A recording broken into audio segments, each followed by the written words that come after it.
Hello guys, good evening. So ayan, ngayon lang tayo nagpapakain ng ating alaga kasi busy pa ako sa pagbilag ng mais at saka pagbili. So ayan guys, share ko lang po sa inyo. Kasi sa mahal ng feeds ngayon guys, kawawa tayong mga nag-aalaga. Pero nasa atin po yung main ingredients po sa paggawa ng feeds, which is yung mais. At sa panahon natin ngayon, sobrang mura yung mais guys. So, I suggest po sa mga katulad ko nagbababoy, mag-stock po tayo ng mais. Ano? Para ipagiling lang natin siya, i-powder lang natin siya.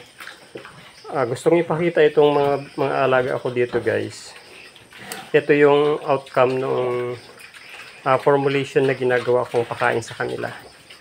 Ito mga baboy natin dito, bali isang sako lang yung na-consume nilang feeds nung maliliit pa sila. At nung natapos po yung isang sako nila, hininto na natin. And gumamit na po ako ng formulation po natin. Na gamit po yung mais, darak, fish meal, and meron tayong kopra. At naghahalo din tayo ng kaunting soya. So malaking tipid guys. Hindi naman papahuli sa katawan po itong baboy natin. Sino magsasabi guys na hindi nagpipits yung baboy ko na ito? Ang taba niya, ang laki niya. And mapapansin nyo, yan, okay naman. Okay naman yung mga katawan nila guys. So gusto ko lang i-share sa inyo para kahit pa paano makatipid po tayo. Para kumita naman tayo guys kahit pa paano.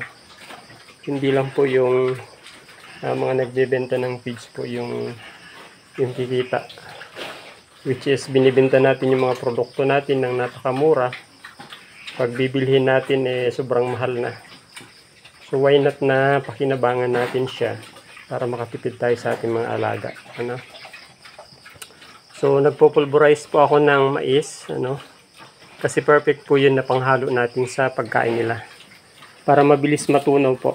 So sarap na sarap sila sa pagkain ng mais guys. Dati sabi nila hindi daw pwedeng pakainin yung buntis ng mais. Pero sa formulation natin guys, may mais po tayong halo dyan. And ito, buntis po yan. Malaki ng tiyan yan guys. Ayan. So yung ginagawa natin ngayon guys, nag-unti-unti tayo mag-i-stock ng mais. Baka magmumura pa siya kasi tag-ulan na. Mas mura po yung mais pag ganun. So ngayon dahil medyo umaraw, medyo tumaas yung presyo ng mais.